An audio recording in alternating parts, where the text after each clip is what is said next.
तो ये सदगुरु लिखते हैं कि नाना नाम संसार में वासे मुक्ति न हो, अब मूल नाम जो गुप्त है गंधे बिरला हो।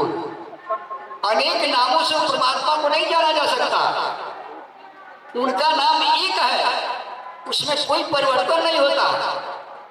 और यहाँ जो भी शरीर धारण करता है उसका अनेकों नाम पड़ता है। जब जब शरीर धारण करता है तब तब उसका नामकरण होता है, शरीर के साथ उसका नामकरण होता है। राम का शरीर पकड़े तो राम नाम पड़ा, नरसिंह का शरीर पकड़े तो नरसिंह नाम पड़ा, कृष्ण का शरीर पकड़े तो कृष्ण नाम पड़ा। यानी जब जब राम का अवतार हुआ, अनेक शरीर धारण किए तो उनका अनेकों नाम पड़ गया। तो इस संसार की व्यवस्था को बनाने वाला और चलाने वाला दो है। जैसे हम लोग इस तरह समझे, परमात्मा जो है सारे सृष्टि का मूल कारण है, इसको बनाने वाला परमात्मा है जिनको सतनाम शब्द से कहा जाता है। और इसको चलाने वाले राम है। जैसे राजा है, देश को चलाता है, देश को बनाया नहीं है। राजा कोई चांद सूरज धरती पवन पानी नहीं बनाया है, लेकिन इस देश की व्यवस्था को राजा ही चलाता है। लेकिन देश को बनाने वाला कौन है? वो परमात्मा है। उसी तरीका से इस संसार को बनाने वाले जो हैं उनको साहब शब्द से दरिया साहब संबोधित किए। लिखा गया, साहब से सब होता है, बंदों से कुछ ना, राई से पर्वत करें, पर्वत राई मां। साहब से सब होता है। साहब के शाह पी रही जगत में छाय, जैसे मेहंदी पात में लाली लगी न जाए। मेहंदी के पत्ते की लाली जो हाथ पर पीस कर छुपेगा उसी को मालूम होगा। इस तरह से देखने में पेड़ में पत्ती तो हरा दिखाई देती है, ठीक उसी तरह जो उस परमात्मा को जानकर उनकी भक्ति करेगा, उनसे प्रेम करेगा, उसी को उनकी लाली मालूम होगी। लाली मेरे लाली जिद देखो तितलाल, लाली देखने पाए गई तो मैं भी हो गई लाल। उस परमात्मा का जो मेहर है, साहब की जो कृपा है, वो संसार में फैली हुई है। साहब तेरी शाहवी रही जगत में छाए, जैसे मेहंदी पात में लाली लगी ना जाए। समझाया जाता है जिस तरह सूर्य का प्रकाश और गर्मी व्यापक है, सूर्य व्यापक नहीं है, उस तरह परमात्मा सर्वव्यापक नहीं है। परमात्मा का गुण धर्म के रूप में सर्वव्यापक है। सर्वव्यापक का तो सब जगह है, परमात्मा सब जगह नहीं है। परमात्मा की सत्ता सब जगह है। जैसे सूर्य की सत्ता गर्मी और प्रकाश है और सब जगह वो व्यापक है, ठीक उसी तरह से परमात्मा की सत्ता जो धर्म है उस गुण में सब नहीं व्यापक है। और लोग ऐसा करते हैं कि परमात्मा सब जगह है, तो परमात्मा सब जगह नहीं है, लेकिन हर जगह की खबर परमात्मा को है। प्रधानमंत्री सब जगह नहीं है, लेकिन कहाँ क्या हो रहा है, प्रधानमंत्री को इसका वायरस मिल रहा है कि नहीं है। तो सदगुरु समझा रहा है कि देखो भाई, वो जो परमात्मा है, जो साहब है, इस संसार में नहीं है। उनकी सत्ता इस संसार में व्यापक है, जो धर्म के रूप में है। इसलिए तुम धर्म को जानो, परमात्मा को जानो। नर जान भजो एक साहब को, जिन पानी से पिंड जहान बनाई, अब मानुष जन्म कहाँ फिर पयो, जो न भजो एक नाम सहाई। अंतर अरज करो कर जोर से भूल रहा भव में चतुराई, दरिया जन देख विचार कहें, जब बाण लगी तब कौन बचाई। यहाँ काल का बाण लग रहा है सबको। काल का बाण क्या है? सदगुरु लिखते हैं, काल के दाबाए दाबी संगा होता तीनों लोग, रोग शोक मोह दुख काल के बाण है। रोग शोक मोह दुख काल के बाण है। ताई बीच पराता पिसाए जाता छत्रपति, बचता न को एक साहब यमान है। बचता न को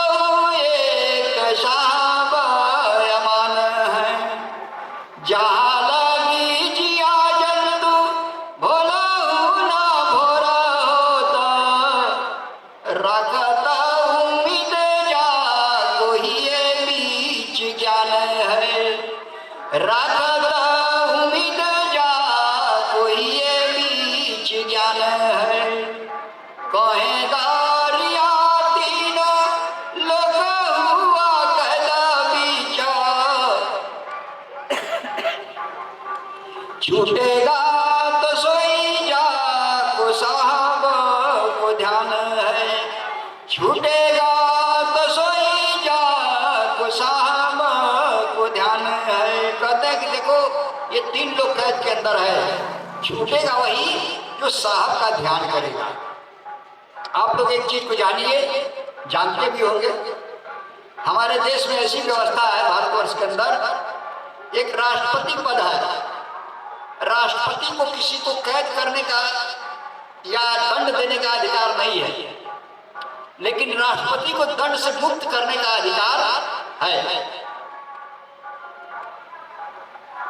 ठीक उसी तरह से इस संसार की जो व्यवस्था है, निरंजन साहब यहाँ सभी को दंड देते हैं। राम और कृष्ण के रूप में आकर जब जब भूमि होके भारा, तब तब लीला करे अपारा, आवे जाय करे जग रचना, अजो किसान खेती कर जतना। जब जब इस धरती पर अपराधी किस्म के लोग पैदा हो जाते हैं, जो मनुष्य के अधिकार बस से बाहर हो जाते हैं, तब निरंजन साहब का अवतार होता है। चाहे वो राम के रूप में अवतार हो, चाहे कृष्ण के रूप में अवतार हो, चाहे नरसिंह बराह के रूप में अवतार हो, और वो आकर इस पृथ्वी का भार हटाते हैं, यानी दुष्टों का संहार करते हैं और सज्जनों की रक्षा करते हैं। जिसको कृष्ण भगवान गीता में समझाते हैं, यदा यदा ही धर्मस्य ग्लानिर्भवति भारत अभ्युत्थान धर्मस्य परित्राणाय साधनाय विनाशाय च दुष्कृताम संभवामि जुगे जुगे सृजामि हम। यानी जब जब इस धरती पर दुष्टों का भार बढ़ जाता है, तब तक वो कोई न कोई रूप धारण करके और उस दुष्ट का संहार करते हैं, सज्जनों की रक्षा करते हैं। ये काम निरंजन साहब का। सत्पुरुष इस संसार में आते नहीं है, परमात्मा इस संसार में नहीं आते हैं। सत्पुरुष के हुक्म जो भयो, तीन लोग दंड फिर गए। जब यहाँ दुराचारी होते हैं तो उस साहब की भी नजर उस पर पड़ जाती है, और उसकी व्यवस्था कहीं न कहीं निरंजन को यानी शरीर धारण करके उसकी व्यवस्था करनी पड़ती है। जैसे कोई अपराध होता है देश के अंदर, और इसकी सूचना जब आला अधिकारी को जाती है तो तुरंत वहां पर व्यवस्था कायम हो जाती है, पुलिस फौज चली आती है और उसको धर पकड़ का काम चालू हो जाता है। ठीक उसी तरह से जब यहाँ पर बहुत बड़ा अपराधी कोई हो जाता है जो मनुष्य उसको नहीं कवर कर पाता है, तो वहाँ निरंजन साहब का अवतार होता है और सारी उसकी कलाओं को काट देता है। जैसे देखिए हिरण्यकश्यप का उदाहरण आप लोग लीजिए।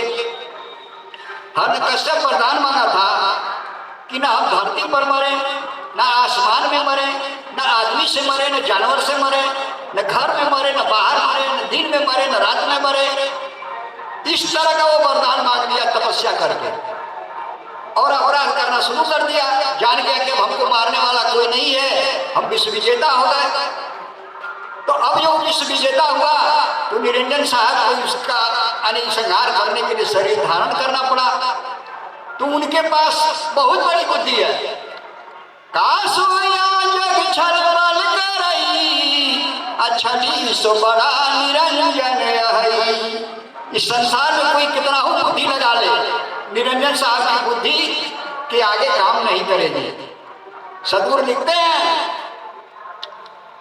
निरंजन साहब से बोलिए, बुद्धिमया मम साथ में सबको करो अनाथ, अहम के जीत की मिजाई हो के विधि हो सनात।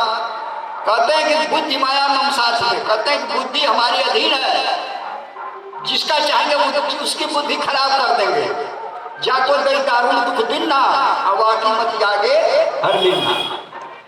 जिसको रसातल को भेजना उसको पागल बना देंगे, वो रसातल में चला जाएगा, करना नहीं पड़ेगा।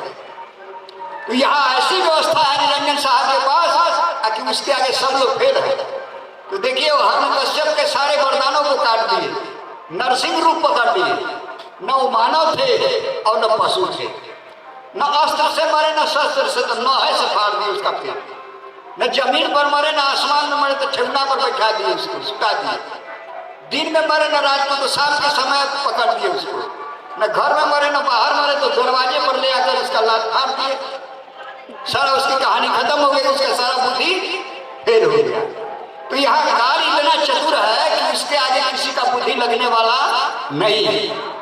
लाख उपाय करते हैं, इतना सर्जरी बन गया, इतना सारा सब कुछ बन गया, लेकिन कोई किसी को अमर बना नहीं पाया, न बना पाएगा। इसका मतलब क्या है? ये हम लोग को जो शरीर मिला है, इस शरीर कर्म क्षेत्र में उतारा गया है। इस शरीर में उतर कर एक साथ अधिकार मिला। इसको लिखा गया, सदगुरु लिखते हैं कि है सब साथ जुदा कछु नाहीं, अमानुष देह अनुप जगमाई। ये अनुपम साधन है, नर सब नहीं और कौनो देही, अजीव चराचर याचक यही। ऐसा सुंदर शरीर किसी को नहीं मिला, और जो मानव शरीर पा गया उसके जैसा सौभाग्यशाली कोई है नहीं। बड़ा भाग्य मानुष तन पावा, असुर दुर्लभ सत ग्रंथ निगावा। इस शरीर को पाने के लिए देवता लोग भी तरसते हैं, तो देवता से सुंदर साधन हम लोग को मिला मानव का। और इस मानव शरीर को पाकर जो न करे भाव सागरा, नर समाज यश पाय, सोकृत निंदक मंदमती, आत्मान गति पाय। कहते हैं कि जो मानव शरीर पाकर मुक्ति नहीं हासिल किया, वो अपना स्वयं का शत्रु है, वो अधोगति को प्राप्त होता है। जो मानव शरीर पाकर इसका लाभ नहीं देता। सदगुरु लिखते हैं कि सुर दुर्लभ तन पाए जगत में, जो यह लाभ न है ना, कहे दरिया धिक जीवन जगत में, नाम भी पछताना। यह मुक्ति अगर हासिल नहीं किया मानव शरीर पाकर, दुनियावी कर्मों में लगा रह गया, तो इसका जीवन व्यर्थ चला गया। सदगुरु लिखते हैं कि जानो सार्थ एक सतनामा, अजीवन जात व्यर्थ बेकामा। कहते हैं कि तुम एक सतनाम को जानो। सतनाम कौन है? सतनाम इस संसार में नहीं है, सतनाम का देश कहीं और है। तीन लोक के बाहरे, सो सतगुरु का देश, अजो जन ज्ञान विचार ही, तो जम नहीं पकड़े केश। कहते हैं कि उस परमात्मा का जो देश है, सतनाम का जो देश है, वो तीन लोग से अलग है। तीन लोग गुण तन के माही, खोजत अंत मिला कछनाही। इस संसार के अंदर हम लोग परमात्मा को खोजेंगे तो वो मिलने वाले नहीं है। उनको खोजने के लिए जो सदगुरु बताए, उस रास्ते को जान जाए, उस ज्ञान को समझ ले, उस मार्ग को अपना ले, तो शायद ये परमात्मा तक पहुंच जाए। सदगुरु लिखते हैं कि ज्ञान भक्ति निज सार है, सुनो श्रवण चित्त लाय, अभिव्यक्ति व्यक्त व्याख्यान यहाँ ब्रह्म अनूप दिखाए। ज्ञान और भक्ति यह उस परमात्मा को पाने का साधन है। तो जो ज्ञान और भक्ति को धारण करता है, सदगुरु के ज्ञान को पकड़ता है, उनके बताए हुए मार्ग पर चलता है, तो वह तो परमात्मा को प्राप्त कर सकता है। लेकिन जो सदगुरु के ज्ञान को नहीं समझता है, वो इस संसार में नाना प्रकार के देवी देवता पत्थर पखान फोटो मूर्ति में उजला हुआ है। तुलसी पत्थर पूजते जसमुनिये का खेल, अनिज पिया से भेंट हुआ तो दिया पे डाला भेंट। यहाँ पर फोटो मूर्ति बनाकर हम लोग पूजा करते हैं, तो यहाँ लिखा गया कि गो गोचर जहाँ लग मन जाई, सो सब माया जानो भाई। जो कुछ हम लोग आंख से देखते हैं, जहाँ तक हम लोग की बुद्धि दौड़ती है, सब माया है। तो यहाँ जितना भी फोटो मूर्ति बनाया गया है, शरीर देख रहे हैं हम लोग, ये सब क्या है? माया ही ना है। तो माया का ध्यान करें, माया का भजन करें, और परमात्मा को पा जाए, तो ऐसा कैसे होगा? हम लोग जब परमात्मा को जानेंगे तब ना। देखिए, परमात्मा के विषय में रामचरितमानस में भी लिखा गया, नाम आया है कि नाम लेत भव सुखाही आ करहु विचार सुजन मन माही। राम एक तापस तारी आ नाम कोट खल्क में सुधारी।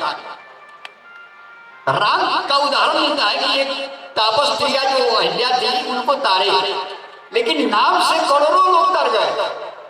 वो कौन सा नाम था जिस नाम से करोड़ों लोग तर गए? वह कौन सा नाम था जिसका राम भी भजन करते थे? कहाँ लिखो हो मैं नाम बनाई और राम सकई नाम गुण गाई। लगा देते हैं कि उन्हीं का नाम था। अरे अपना नाम कोई जपेगा? कि जपेगा अपने से महान का नाम, अपने से बड़ा की शरण में जाएगा। तो वहां भगवान भी भजन किए हैं। समय जान गुरु आय सुपाई असंध्या करन चले दो भाई। वो लोग भी समय पाकर और संध्या बजाना करते थे, परमात्मा का भजन करते थे। शिव जी समाधि लगाए हैं, राम भी भजन किए, कृष्ण भी भजन किए। ये जो भी महान पुरुष हुए उनको ज्ञान हुआ और अपने से परे सत्ता उस परम ब्रह्म की उपासना में लगे और उस ब्रह्म की उपासना करके अपने जीवन के कृत कर्मों का प्रायश्चित किए। यहाँ संसार में क्या व्यवस्था है? आ गया है आन के गला बाधते अपनो गला बधार, तुलसी यह संसार में बदला कहीं न जा। सदगुरु लिखते हैं पीन लोग जाकी ठठुराई अवैल दीन तीनों जग आई। पहले वैल आपनो दिन्ना अजड़ जीवन के अंग लिख लिखना। राम कृष्ण वैल जग दिन्ना अता कर वैल ताई लिख लिखना। राम भी आए, रामावतार में बाली को मारे, वही बाली कृष्णावतार में जरा नाम का बहलिया हुआ और कृष्ण भगवान को मारा है। तो राम को भी बदला देना पड़ा। हम लोग भी संसार में जो भी कर्म करते हैं, किसी का जान मार देते हैं, किसी को धोखा दे देते हैं, किसी के साथ कुछ दुर्व्यवहार कर देते हैं, उसका बदला देना ही पड़ेगा। इसलिए सदगुरु लिखते हैं कि तुम डरो, परमात्मा से डरो, क्योंकि वो भूत भविष्य वर्तमान तीनों काल में समान रूप से रहने वाले हैं। परमात्मा आज है कल नहीं रहेंगे, ऐसा कुछ नहीं है। ये सृष्टि जब से बनी उनकी जबान से बनी और वो हमेशा से रहने वाले हैं। अजर अजरमणि प्राण पिंड नहीं भिन्न, काहे गरिया दर्शन सही ममताई चरण लौली। उनका जो शरीर है हम लोग का पंच भौतिक शरीर जैसा नहीं है। उनका अजर लोग का अजरमणि प्राण और पिंड एक है। वो प्राण और पिंड दो नहीं है, एक है और वो परिवर्तनशील नहीं है। साँझ प्रातन मध्य दिन मणि चंद्र तारा नहीं उदित, नहीं भर्म कर्म कमोद काला बाल तरुण नहीं वृद्ध। अपार अद्भुत रूप अविगति माता पिता नहीं भ्रात तन, अचिंत ब्रह्म अचेत चेतो दास दरिया शोभन। दरिया सत्य को परमात्मा का तंद्र कलान कामरती मरण जीवन नहीं हो। अचेतन ब्रह्म अचिंत है, पर चिंता कहाँ को? वो अचिंत है, वो किसी प्रकार की चिंता नहीं है। इस संसार में हम लोग को तो चिंता है, किसी को मठ का चिंता है, किसी को घर द्वार का चिंता है, किसी को बेटा पतोह का चिंता है, किसी को अनेक नाना प्रकार की चिंता है। लेकिन उस परमात्मा के पास कोई चिंता नहीं है, इसलिए चिंता नहीं है कि वो पूर्ण है। यहाँ राम आए तो चिंता हो गया, कृष्ण आए तो चिंता हो गया, ब्रह्मा विष्णु महेश आए तो चिंता हो गया। नाना प्रकार की समस्याओं का लोग झेल झेले, मारे काटे मरे जाए, सब कुछ हुआ, कोई बाकी नहीं रहा। वो लोग राम भी आए तो बचपन से लेकर लड़ाई झगड़ा करते, साम्राज्य कायम करते करते उनका भी जीवन समाप्त हो गया। कृष्ण भी आए तो यही बीमारी में लग गए। जो भी यहाँ शरीर धारण करता है उसको ये बीमारी लग जाती है। यह अवनी आई कोई नहीं बाचा, देह धरि धरि सब कोई नाचा। जो भी शरीर पकड़ा उसको ये नाचना पड़ा इस संसार में आकर। सभी लोगों को रोग शोक मोह दुख का शिकार होना पड़ा, लेकिन जो परमात्मा है उनको न रोग लगता है न शोक लगता है, इनको चिंता। इसलिए नहीं है कि वो संपूर्ण है, पूर्ण है, उनको किसी प्रकार का अभाव नहीं है। जिसके जबान में सृष्टि है उसको चिंता करने की क्या जरूरत है। तो उस मालिक को बताने के लिए सदगुरु का अवतार हुआ, सतनाम शब्द से उनका परिचय दिए। और यह जीवन मुक्ति का लाभ तभी प्राप्त कर सकता है जब उस मालिक को जानकर उनकी भक्ति करकर उनका प्रेमी बन जाए, उनके शरण में चला जाए, इस तीन लोग से वो अलग हो जाए। इसके लिए जुक्ति बताया गया और वो जुक्ति संत लोगों के पास है। सदगुरु लिखते हैं कि खो जाऊं सतगुरु ले मुक्ताई, अजा से गया काल नहीं खाई। सदगुरु समझा रहे हैं कि तुम संतों को करो प्रेम, संतन से सेवा सदगुरु पाओ। अब मानुष जन्म दुर्लभ है, फिर नहीं है सो दाता। ये अवसर बार बार नहीं मिलता है। दुर्लभ जन्म नहीं बारंबार, अकरहु भक्ति निज नाम प्यारा। ये दुर्लभ जन्म है, ये मानव का शरीर बार बार नहीं मिलता है। और अगर इसको हम लोग अकारथ में कमा दिए तो बेकार हो गया जीवन। सदगुरु समझा रहे हैं कि प्रीति करो सतनाम से, तेजी सकल ब्रह्म भाव। अमित्या जन्म जग जात है, फिर दृढ़ है सुनदाओ। अब ये दुर्लभ यानी ऐसा अवसर नहीं मिलने वाला है, तो इस अवसर का लाभ उठाइए। संत समागम में संत लोगों के शरण में जाइए, संत लोगों के ज्ञान को समझिए और उसको अपने जीवन में उतार कर जीवन को सफल बनाइए। हम लोग यहाँ सत्य को पकड़ने से कल्याण है, असत्य को छोड़ने में कल्याण है। और सत्य असत्य का हम पारख नहीं पाएंगे तो फिर हमारा जीवन कैसे सफल होगा। सत्य असत्य चीन्हे नहीं, मानो नर पर प्रीति। कहीं दरिया जाके साहब सलामत, ताको जम नहीं जीती। जमराज जिसको जो साहब को जान गया और साहब का अधीन हो गया, उसको जमराज जीत नहीं सकता है। निकट जाए जमराज नहीं, सिर धुन धुन पछताए। अब बूंद सिंधु में मिल रहा, कौन सके मिल गाय। जमराज भी इसके पास नहीं जाएगा। वह जीव जो है परमात्मा का प्रेमी बन जाएगा, वो अमरलोक का निवासी होगा, वो फिर इस संसार में भरमेगा नहीं।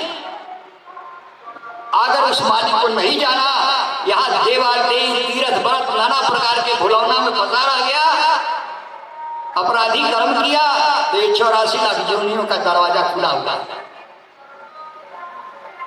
समझाया गया आगे अध्यात्म में कि लख 84 भरम के मग पर अटका, अब की पासा ना बना तो फिर 84 जाए। ये कितना चक्कर काटते काटते मानव शरीर में आया है। मोक्ष को प्राप्त करने का साधन मिल गया। नर्तन भव पारी कर बेरा, जैसे नदी को पार करने के लिए नाव है, उसी तरह भवसागर रूपी नदी को पार करने के मानव शरीर है। और यह मानव अगर परमात्मा के नाम को पा गया, वह जीव तो परमात्मा के सहारे इस संसार से निकल गया। और जो उस नाम को नहीं जाना, उसका जीवन व्यर्थ हो गया इस संसार में। फिर वह पुनरावृत्ति में फंस गया। पुनरपि जन्मम पुनरपि मरणम पुनरपि मातरे जठरे शयनम। ये माता के सितम में फिर जाएगा, 84 लाख योनियों का चक्र काटेगा। तो इस चक्र से बचने के लिए सदगुरु कहते हैं कि तुम सतनाम को जानो। नर जानी बजो एक साहब को, जीन पानी से पिंडा जहाना बनाई। मानुष जन्म कहाँ फेर पई हो, जो नाम बजो एक नाम सहाई। अंतर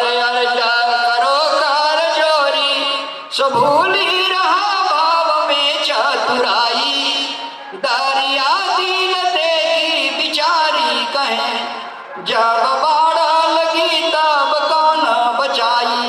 कहते हैं कि जब बाढ़ लगेगा तो कौन बचाएगा।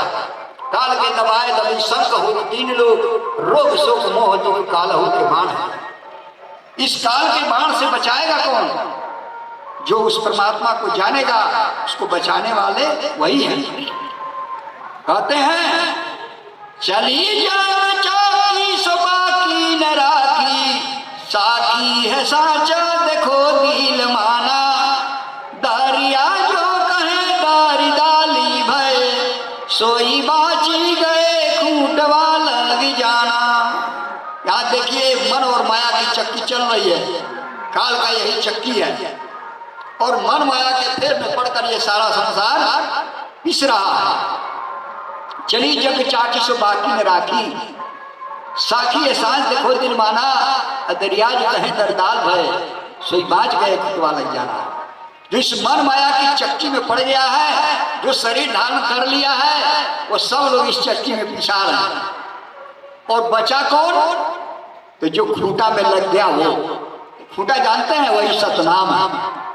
जो सतनाम को जान गया और सतनाम की उपासना में लग गया, संत महात्माओं की सेवा में लग गया, आत्मा की सेवा में लग गया, उसका तो जीवन सफल हो गया।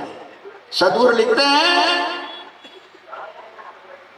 कि आत्म देव पुजोरे भाई, आत्म देव निरंजन राई। यहाँ पूजना है तो क्या पूजना है। आत्मा की पूजा करनी है। ईश्वर सर्व हृदय से प्रतिष्ठितम, ईश्वर सबके हृदय में निवास करता है। तो आप सबके हृदय को जीतने का एकमात्र यही साधन है कि अन्न से, जल से, वस्त्र से, दवा से, सेवा से आप दूसरे को संतुष्ट करें। यही ईश्वर की पूजा है, यही राम की पूजा है। सतगुरु लिखते हैं कि सब घट व्यापक एक रामा, स्वर्ग पताल बसे निज धामा। वो सब जगह व्यापक राम है, सबके हृदय में है। तो उनका पूजा क्या है। तो आपको भूख लगी है, भोजन मिल गया तो आप प्रसन्न हो जाएंगे, प्यास लगी पानी मिल गया तो प्रसन्न हो जाएंगे, नंगा है वस्त्र मिल गया तो प्रसन्न हो जाएंगे।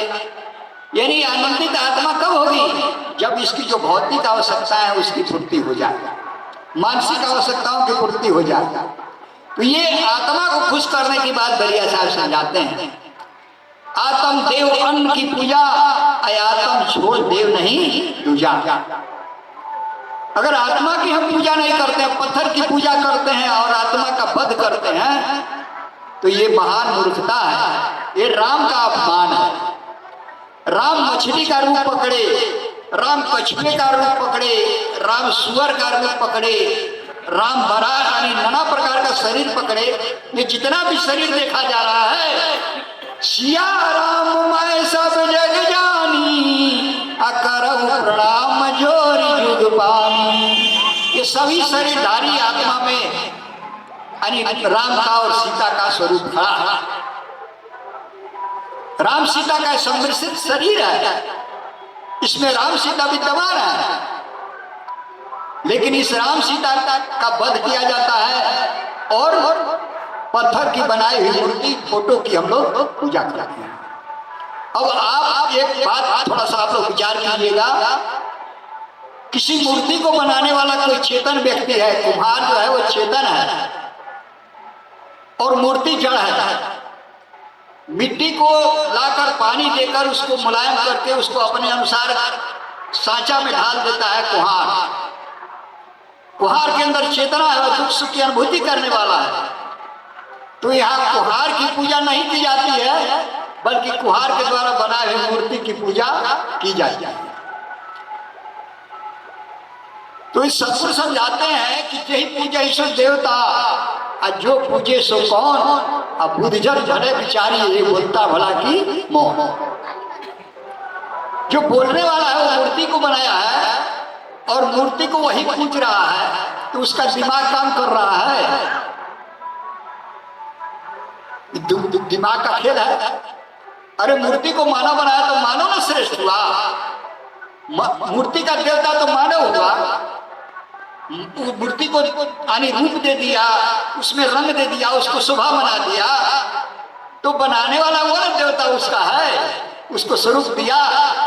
यहाँ उल्टा ज्ञान हो गया कि जो देवता है उसका वध किया जा रहा है, उसको गाली दिया जा रहा है, उसका अपमान किया जा रहा है, और उसके द्वारा बनाई हुई कला की पूजा हो रही है। कला की पूजा होनी चाहिए कि कलाकार की पूजा होनी चाहिए? विचार आप लोग करें। कलाकार से न कला है। आज जैसे ही बना हुआ है, कैमरा बना हुआ है, मोबाइल बना हुआ है, तमाम जो चीज बना हुआ है, ये सारी चीजों को बनाने वाला कलाकार मनुष्य है। अब हम मोबाइल का पूजा करने लग जाए, कोई क्या नाम है कैमरे का पूजा करने लग जाए, तो ये उसके दिमाग की बलिहारी है। बनाने वाला महान है। तो देखिए इस संसार को जो बनाने वाले हैं उनके हम लोग शरण में चले, उनकी बनाई हुई जो कला है इससे हम लोग काम लें। जैसे आज मनुष्य का बनाया हुआ कला है, कैमरा बना हुआ है, इससे हम लोग काम ले रहे हैं। और जो मनुष्य बनाया हुआ धनबाद का पात्र है, इतना बड़ा सुंदर चीज दे दिया, मोबाइल बना दिया, वो पूजनीय है, वो सम्मान का पात्र है। हम लोग मोबाइल को सम्मान दें, बनाने वाले को गाली दें, तो इसका मतलब क्या होगा? हम लोग का बुद्धि ठीक नहीं है, यही ना होगा। तो सदगुरु ये समझा रहे हैं कि तुम यथार्थ चीज को पकड़ो, तुम सत्य को पकड़ो, असत्य को छोड़ो, ज्ञान को पकड़ो, अज्ञान को छोड़ो। तो जब हम लोग ज्ञान को पकड़ लेंगे, सदगुरु के ज्ञान को समझेंगे, तब जो है ये जीवन इसका सफल होगा। और यही सदगुरु बार बार चिताते हैं कि प्रीत करो सतनाम से, तेज सकल भ्रम भाव, अमिथ्या जन्म जग जात है, फिर भी गए सुना दाव। तो इस तरह का समय भी मेरा समाप्त तो क्या लगता है? समय आपका है, पंगत कर रही है महात्माओं। अच्छा अच्छा अच्छा। तो यह कर्ता की तरफ से निवेदन है कि जो भी महात्मा और भक्त, हाँ, जो भी महात्मा और भक्त लोग हैं वो भोजन स्थल पर जाकर भोजन ले लें, और फिर आप लोग पुनः यहाँ पर उपस्थित हो। कथा का कार्यक्रम अगर भक्त लोग यहाँ बैठे हैं, सुनना चाहते हैं तो चलेगा।